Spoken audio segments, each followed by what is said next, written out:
नमस्कार, स्वागत है आप सभी का वाइबिन बिहार झारखंड में। मैं हूं आपके साथ मुदिता त्रिपाठी। बिहार की कहानी सिर्फ खेत खलियान तक सीमित नहीं है, ये सपनों की कहानी है और उन सपनों के टूटने की भी कहानी है। यहाँ एक बच्चा जब पहली बार स्कूल जाता है तो उसके साथ एक सपना भी चलता है, लेकिन जैसे जैसे वो बड़ा होता है वो सपना अक्सर गाँव की सीमाओं में सिमट जाता है। इंटर तक पढ़ाई तो किसी तरह पूरी हो जाती है, लेकिन उसके बाद रास्ता बंद हो जाता है और यही वो मोड़ होता है जहाँ से पलायन की शुरुआत होती है। हर साल बिहार से लाखों छात्र पढ़ाई के लिए बाहर जाते हैं। ये पलायन धीरे धीरे उनकी नीति बन जाता है। जो बच्चे बड़े शहरों में जाते हैं वे वहीं बस जाते हैं और गांव पीछे छूट जाता है। ये सिर्फ एक सामाजिक समस्या नहीं बल्कि एक बड़ी आर्थिक और राजनीतिक चुनौती भी है। इसी पृष्ठभूमि में मुख्यमंत्री नीतीश कुमार ने एक बड़ा फैसला लिया। ये फैसला मिशन 360 है, जिसमें उन्होंने राज्य के 360 ऐसे प्रखंडों में डिग्री कॉलेज खोलने की घोषणा की जहां आज तक एक भी कॉलेज नहीं था। ये फैसला ऐसे समय में लिया गया जब उनकी सरकार अपने अंतिम दौर में है, इसलिए इसे राजनीतिक रूप से भी काफी अहम माना जा रहा है। शिक्षा विभाग के एक सर्वे में सामने आया कि बिहार के 360 प्रखंड पूरी तरह कॉलेज विहीन है। इसका सीधा असर ग्रामीण और गरीब परिवारों के बच्चों पर पड़ता है। कई छात्र इंटर के बाद पढ़ाई छोड़ देते हैं क्योंकि उनके पास आगे की पढ़ाई के लिए कोई विकल्प ही नहीं होता। जो छात्र आगे पढ़ना चाहते भी हैं उनके सामने आर्थिक और सामाजिक बाधाएं खड़ी हो जाती हैं। इस योजना का सबसे बड़ा असर छात्राओं पर पड़ने वाला है। बिहार के ग्रामीण इलाकों में आज भी लड़कियों को शहर भेजकर पढ़ाना हर परिवार के लिए संभव नहीं है। सुरक्षा, खर्च और सामाजिक सोच, ये सभी कारण बेटियों की पढ़ाई में बाधा बनते हैं।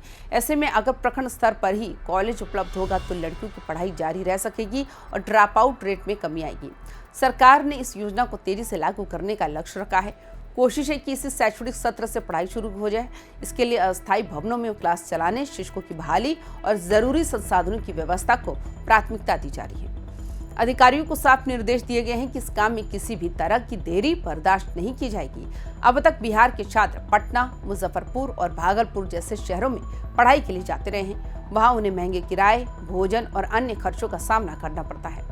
कई बार आर्थिक तंगी के कारण पढ़ाई बीच में ही छूट जाती है, लेकिन अब जब कॉलेज उनके अपने प्रखंड में ही उपलब्ध होंगे तो उन्हें इन समस्याओं का सामना नहीं करना पड़ेगा। इस योजना से न केवल छात्रों को राहत मिलेगी बल्कि पलायन में भी कमी आएगी। जब शिक्षा के अवसर स्थानीय स्तर पर उपलब्ध होंगे तो छात्रों को बाहर जाने की जरूरत नहीं पड़ेगी। इससे परिवारों पर आर्थिक बोझ भी कम होगा। इसका एक बड़ा प्रभाव राज्य के ग्रॉस एनरोलमेंट रेशियो यानी GER पर भी पड़ेगा। अभी बिहार इस मामले में देश के कई राज्यों से पीछे, लेकिन अगर हर प्रखंड में कॉलेज खुलते हैं तो बड़ी संख्या में छात्र उच्च शिक्षा से जुड़ पाएंगे और ये आंकड़ा तेजी से सुधर सकता है। हालांकि इस फैसले को लेकर राजनीतिक बहस भी शुरू हो गई है। कुछ लोग इसे चुनाव से पहले युवाओं को साधने की रणनीति बता रहे हैं तो कुछ इसे एक जरूरी और सकारात्मक कदम मान रहे हैं। सियासत के अपने मायने होते हैं, लेकिन अगर किसी फैसले से समाज को फायदा होता है तो उसकी अहमियत और भी बढ़ जाती है। ये योजना सिर्फ शिक्षा तक सीमित नहीं है। जब किसी क्षेत्र में कॉलेज खुलता है तो वहाँ रोजगार के अवसर भी पैदा होते हैं। शिक्षक, कर्मचारी, दुकानें, किराए के मकान, इन सब के जरिए स्थानीय अर्थव्यवस्था को भी बढ़ावा मिलता है। छोटे शहरों और कस्बों में आर्थिक गतिविधियां तेज होती हैं। इस तरह ये पहल शिक्षा के साथ विकास के मॉडल के रूप में भी देखी जा रही है। अगर इसे सही तरीके से लागू किया गया तो ये बिहार के कई हिस्सों की तस्वीर बदल सकती है। नीतीश कुमार के कार्यकाल में पहले भी शिक्षा के क्षेत्र में कई कदम उठाए गए हैं। साइकिल योजना, पोशाक योजना और छात्राओं को प्रोत्साहन देने वाली कई योजनाओं ने स्कूल स्तर पर नामांकन बढ़ाने में महत्वपूर्ण भूमिका निभाई है।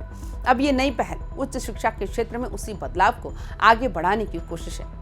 अंत में सवाल यही है कि क्या ये योजना पूरी तरह जमीन पर उतर पाएगी और अपने लक्ष्य को हासिल कर सकेगी। अगर ऐसा होता है तो ये बिहार के लिए एक बड़ा बदलाव साबित हो सकता है। ये सिर्फ 360 कॉलेज खोलने की योजना नहीं बल्कि ये कोशिश है कि बिहार के युवाओं को उनके अपने घर के पास ही बेहतर भविष्य देने की। ये एक ऐसी पहल है जो पलायन की समस्या पर सीधी चोट करती है और एक नए आत्मनिर्भर बिहार की नींव रख सकती है। तो आपकी क्या राय है? आप हमें अपनी राय कमेंट बॉक्स में जरूर बताएं। बाकी तमाम खबरों के लिए देखते रहिए वाइबिन बिहार झारखंड। नमस्कार।